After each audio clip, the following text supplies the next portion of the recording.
Paano mag-register sa Philippine Real Estate Portal app bilang isang buyer? I-search at i-download ang Philippine Real Estate Portal sa Play Store at App Store.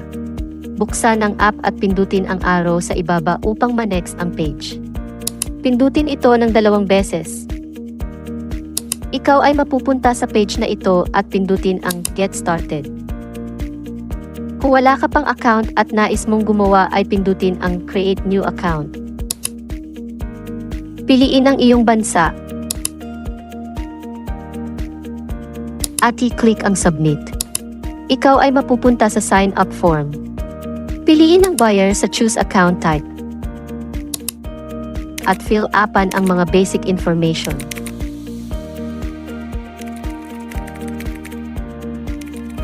Siguraduhin lang na tama ang mga impormasyong ilalagay.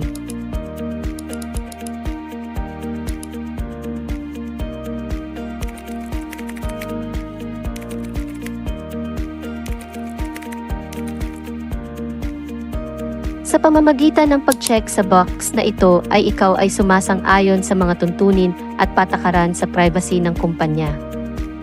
Ang susunod ay pindutin ang Submit. Antayin ang verification code na na-send sa iyong email account at i-input ang code at i-verify.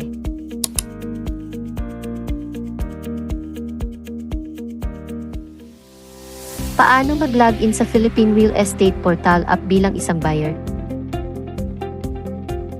Ilagay ang iyong email at password.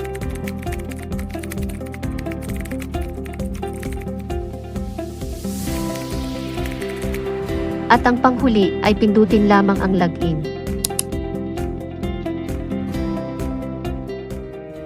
Tutorial for Forgot Password in Philippine Real Estate Portal app. Pindutin ang Forgot Your Password. Ilagay ang iyong email sa kahon at pindutin ang Request New Password. Antayin ang code na na-send sa iyong email account.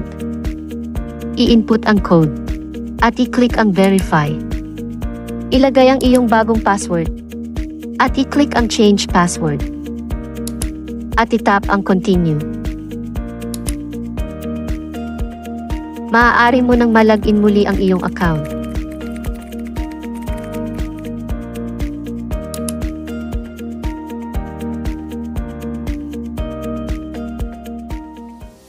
Paano mag-inquire ng property sa Philippine Real Estate Portal app?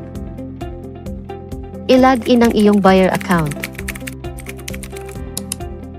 Maaaring mag-browse ng property dito.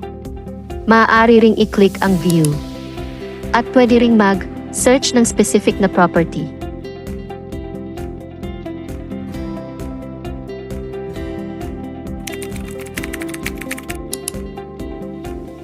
I-click ang napiling property. Scroll down. Pindutin ang Send Message. Fill upan ang mga basic information.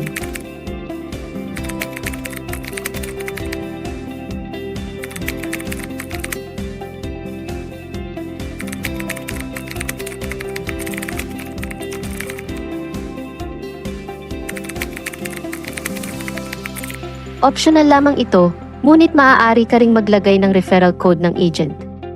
At pindutin ang Send Message. Mag-i-email sa iyo ang Philippine Real Estate Portal tungkol sa information ng agent. Hintayin ang email na nagsasabi kung anong date at time ang sinet ni agent para sa inyong meeting.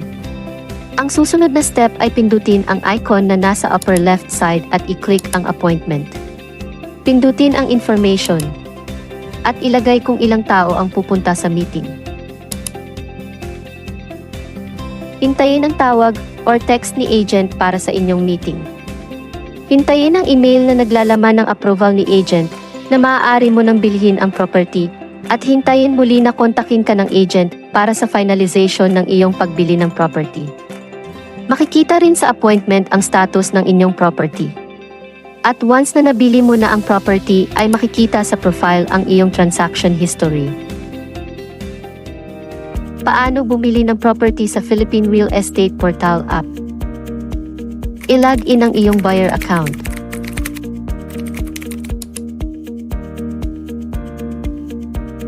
Pumili ng property. Scroll down.